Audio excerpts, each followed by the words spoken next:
하박국 선지자는 하나님의 말씀을 듣고 난 다음에 이렇게 고백합니다. 내가 들었으므로 내 창자가 흔들렸고 내 뼈가 썩는 것 같도다. 하박국은 믿음이 없는 사람이 아닙니다. 그러나 하나님의 심판의 계획을 다 듣고 난 다음에 다가올 그 재앙을 생각해 보니까 정말 마음이 아픈 거죠. 뭔가 마음이 무너집니다. 그리고 믿음의 사람도 두려워하게 되는 어떤 그런 상황이 되겠죠. 이 하박국 선지자의 모습을 보게 되면 신앙이 좋으면 두려움이 없는 것이 아니라 두려움 속에서도 하나님을 발견한다랄까요? 하나님을 붙드는 어떤 믿음이 생기는 것이죠. 이 하박국이 바로 그런 상황입니다. 하박국은 떨면서도 이렇게 말합니다. 내가 환난 날을 기다리노라. 내가 환난 날을 기다리노라. 이게 하박국의 마지막의 고백이죠. 그러니까 도망치지 않고 현실을 부정하지 않고 하나님 앞에 당당하게 서서 그날을 기다린다는 것입니다. 그리고 그렇게 끝까지 하나님을 의지하여서 모든 것을 움직이겠다는 것이겠죠. 이 하박국의 어떤 그런 믿음의 모습, 이것이 바로 믿음의 출발인 것입니다. 오늘 이 본문을 통해서 세 가지를 한번 얘기해 볼 텐데요. 첫째로는 17절에 모든 것이 무너졌도다. 결국 모든 것이 무너집니다. 이스라엘의 어떤 그런 상황들이겠죠. 10절 보게 되면 가장 처절한 고백 중에 하나인데요. 우리가 잘 알고 있는 것입니다. 비록 무화과 나무가 무성하지 못하며 포도나무에 열매가 없으며 감람나무에 소출이 없으며 밭에 먹을 것이 없으며 우리의 양이 없으며 외양간에 소가 없을지라도. 정말 비참하죠. 아무것도 없어요. 모든 것이 다 바닥입니다. 이 말씀은 단순히 어떤 상상이 아닙니다. 상상이 아니라 당시 이스라엘의 사회에서 무화과, 포도, 감람, 양과 소, 이 모든 것이 전부였는데 모든 것이 다 없어진다는 것입니다. 가지고 있는 모든 것이 다 없어지니까 이제는 바닥이죠. 바닥인데 그럼에도 불구하고 뭐라고 되냐면 완전히 끊어진 것입니다. 더 이상 생겨날 것이 없어요. 더 이상 만들어질 것이 없습니다. 오늘로 말하자면 수입이 끊기고 직장을 잃고 건강을 잃고 미래의 보장이 완전히 사라지는 모습, 이것과 똑같은 그런 상황이 되어지는 것이죠. 자, 이런 상황, 이렇게 고백하는 모습을 봤을 때 하박국은 어떻게 될까요? 조금 힘들어도가 아니라 완전히 무너진 상황을 얘기합니다. 하나님, 이제 완전히 우리가 무너졌습니다. 라고 생각하는 그런 고백이겠죠? 자, 이런 고백 속에서, 이렇게 무너진 상황 속에서 하박국은 어떻게 했을까요? 이런 최악의 상황을 결국은 외면하지 않는 하나님이 있기 때문에 그는 믿음을 보았습니다. 하나님 믿음을 본 것이죠. 물론 무너졌다 하더라도 이 무너진 가운데서 결국 하나님은 우리를 붙들어 주실 것이야. 결국 하나님은 함께 하실 것이라는 어떤 그런 믿음, 이 믿음이 하박국 선지자에게는 있었던 것입니다. 한 성도가 이렇게 고백한 적이 있습니다. 사업이 잘 될 때는 기도하지 않아도 살 것 같았습니다. 그러나 모든 것이 무너지고 나니 비로소 하나님 말고는 붙잡을 것이 없었습니다. 이게 우리의 삶이잖아요. 정말 잘 될 때는 그냥 하나님을 때로는 어떻게 봅니까? 그냥 추가로 그냥 하나님을 붙들 때가 있습니다.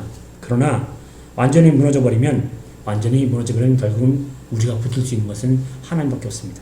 오늘 이 하박국의 고백처럼 하나님을 붙들 수밖에 없는 것이죠. 하나님 때때로 우리의 손에서 모든 것을 다 내려놓기를 원하십니다. 오늘 완전히 무너졌던 이스라엘처럼 우리 모든 것을 내려놓고 이제 하나님을 붙들기 원합니다. 우리가 진짜 붙잡아야 할 분은 누군지를 알게 하는 것이죠. 우리가 의지하고 따라가야 할 분이 누구신지를 정확하게 알게 하는 모습, 이게 바로 오늘 본문의 모습입니다. 우리의 신앙은 무엇을 위해서 세워져 있습니까?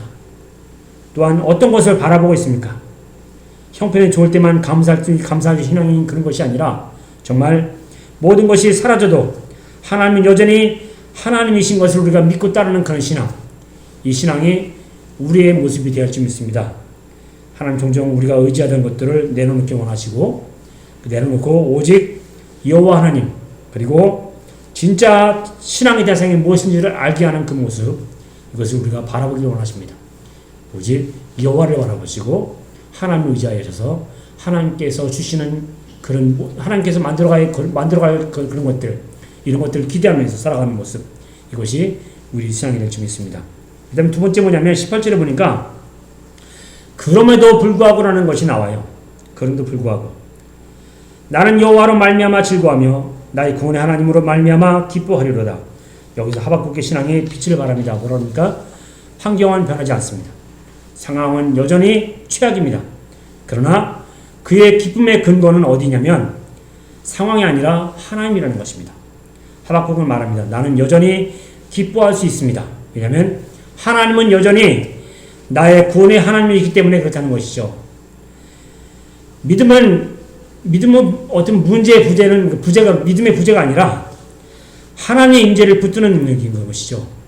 믿음은요, 문제가 없어서 되는 것이 아니라 하나님의 임재를 붙드는 것이기 때문에 우리가 믿음을 바라는 것입니다.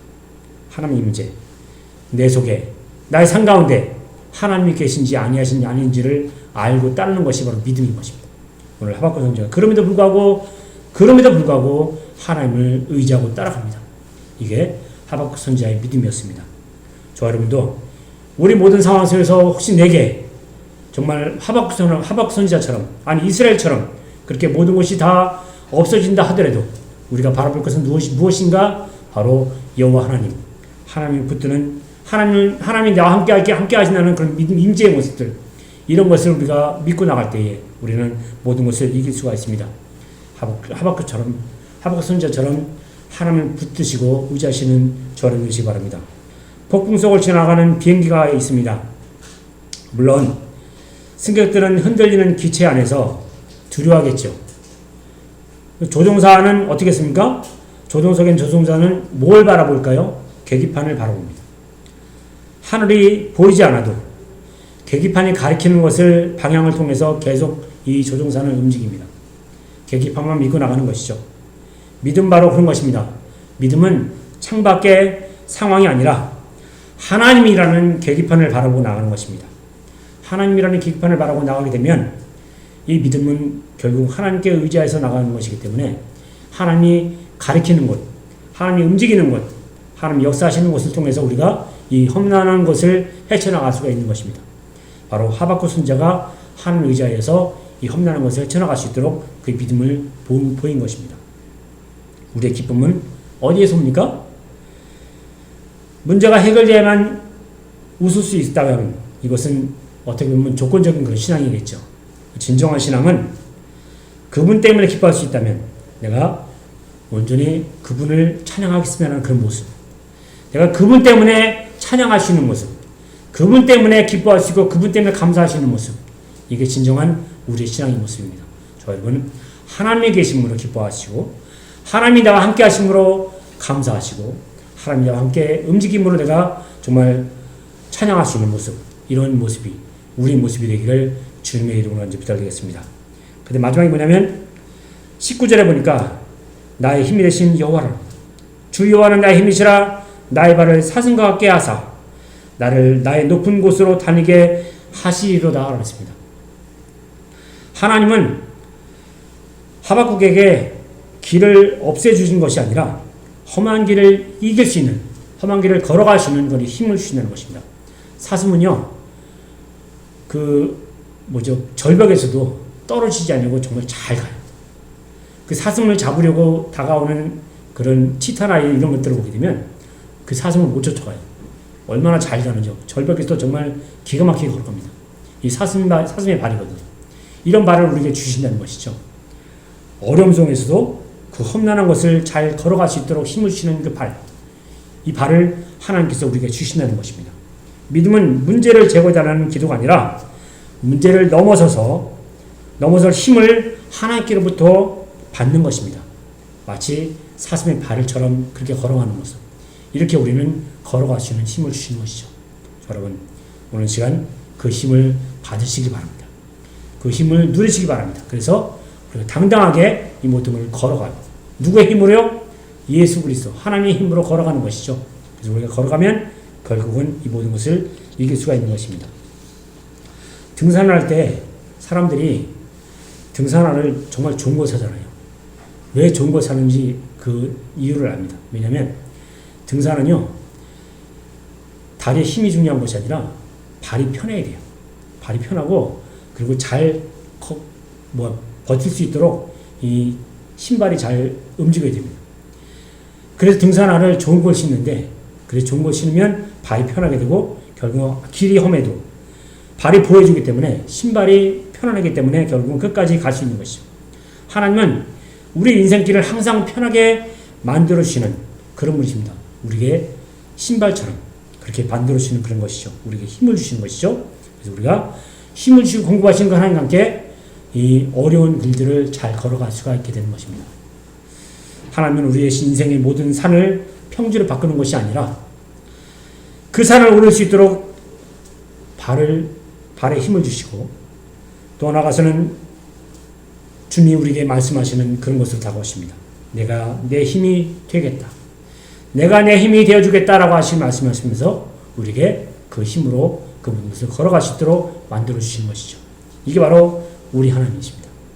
그래서 하박국은 그 하나님을 알기 때문에 그럼에도 불구하고 하나님 찬양하고 하나님께 나가겠다는 그런 고백을 하는 것입니다. 말씀 정리합니다. 하박국의 마지막은 탄식이 아니라 찬양이었습니다. 두려움에서 시작했지만 믿음의 고백으로 끝납니다. 그리고 혹시 지금 무화과 나무가 마르고 외양간에 비어있는 것 같은 삶의 자리에 계시는 분이 있다면, 그렇다면 오늘 하박국의 고백을 우리 고백으로 삼기를 바랍니다. 그럼에도 불구하고 나는 여호와로 말미암아 기뻐하겠습니다. 주 여호와는 나의 힘이십니다. 이 믿음의 고백이 우리 믿음의 삶에 살아있는 찬송이 되기를 주님의 이름으로 간절히 축원을 드리겠습니다.